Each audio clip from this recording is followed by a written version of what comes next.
समृद्ध इतिहास आणि उज्ज्वल भविष्याची नवी दिशा म्हणजे वळसंग। सोलापूर जिल्ह्यात दक्षिण सोलापूर तालुक्यात वेगाने विकसित होत असलेलं एकमेव गाव वळसंग। सोलापूर पासून व स्वामी समर्थ अक्कलकोट नगरी पासून फक्त 15 मिनिटाच्या अंतरावर असलेलं एकमेव गाव वळसंग। मान्य झालेला आहे का नाही, कारण विरोधक म्हणतात की तो मान्य झालेला नाही आहे। आम्ही त्याला हरकत घेऊ। 1400 कोटीला आपण या ठिकाणी आताच सांगितलं, आपण या ठिकाणी मान्यता दिलेली आहे आणि विरोधक हे नुसतं स्टंटबाजी करत असतात, त्यांचं ते काम आहे। कारण का तुम्हाला बघता की प्रत्येक सोलापूर शहराच्या विकासाच्या जर दृष्टिकोनातून आम्ही जर कुठलेही काम करत असताना कुठलीही गोष्ट राजकारण करणे, मध्ये येणे हे असं त्यांचं कायम म्हणजे हे राहिलेलं आहे। तर ह्यात 1400 कोटीला आम्ही या ठिकाणी मान्यता दिलेली आहे आणि मान्यता देत असताना ते सारखं राजकारण करत होते आणि आयुक्त साहेबांनी त्यांना या ठिकाणी सांगितलेली की कुठलीही करवाढ दरवाढ या ठिकाणी होणार नाही आहे, तरी देखील ते स्टंटबाजी करत होते, म्हणून त्यांचं या ठिकाणी आम्ही निलंबन केलेलं आहे। त्यांनी म्हणजे बाहेर बॅनरबाजी केलेली आहे, पालकमंत्र्यांवर टीका केलेली आहे, डायनोसॉर असं त्यांनी पालकमंत्र्याला उपमा दिलेली आहे। काय सांगा हे बघा, राजकीय दृष्ट्या एक सांगतो, त्यांना कुठेही राजकीय या ठिकाणी यश आलेलं नाही आहे विरोधकांना।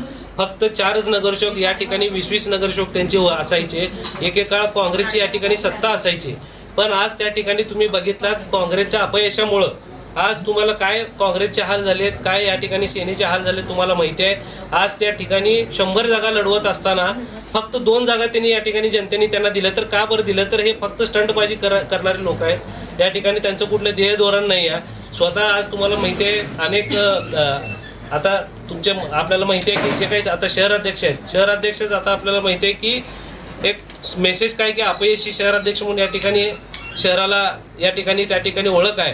आज ते खरं तर त्यांचा जो अनुभव आहे तो बोर्डामध्ये त्यांनी शहराला कसा पाणी पुरवठा होणार आहे याच्यावर अभ्यास करायचा जो विषय होता त्याच्यावर त्यांनी योग्य बोलायला पाहिजे होतं, पण ते असा अभ्यास न करत घेता ते नुसतं स्टंटबाजी करणे, विषय दुसरीकडे नेणे हेच त्यांचं कायम आमच्या लक्षात आलं आणि हेच ते करत आलेले आहेत। आणि आपल्याला माहिती आहे आज जनतेने काँग्रेसला कुठे नेऊन ठेवलेलं आहे आणि आमच्यावर जी जबाबदारी आहे, आता जी भाजप पक्ष असेल किंवा भारतीय जनता पार्टी असेल, मुख्यमंत्री देवेंद्र फडणवीस साहेब असेल, तसेच आपले जयकुमारजी गोरेभाऊ असतील, तसेच आमचे तिन्ही आमदार या ठिकाणी राज्य शासनाकडे पाठपुरावा करून शहरासाठी अतिशय चांगल्या पद्धतीची योजना या ठिकाणी आणत असताना हे कायम राजकारण करण्याचा यांच्याकडे कल राहिलेला आहे, विरोधकांचं या ठिकाणी राजकारण करण्याचा या ठिकाणी कल राहिलेला असं या ठिकाणी मी सांगू इच्छितो। म्हणून त्यांचं या ठिकाणी आशिया खंडातील सर्वात मोठा गृह प्रकल्प फक्त 7 किलोमीटर अंतरावर सोलापुरातील राष्ट्रीय महामार्गाशी थेट जोडलेलं गाव म्हणजे वळसंग। वळसंग शांत, स्वच्छ आणि प्रदूषणमुक्त वातावरण।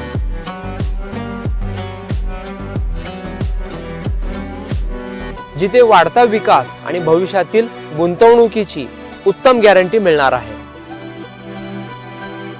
योग्य भौगोलिक रचना, ऐतिहासिक वारसा जपणारा आणि अनेक धार्मिक स्थळांशी कनेक्ट असलेला गाव म्हणजे वळसंग।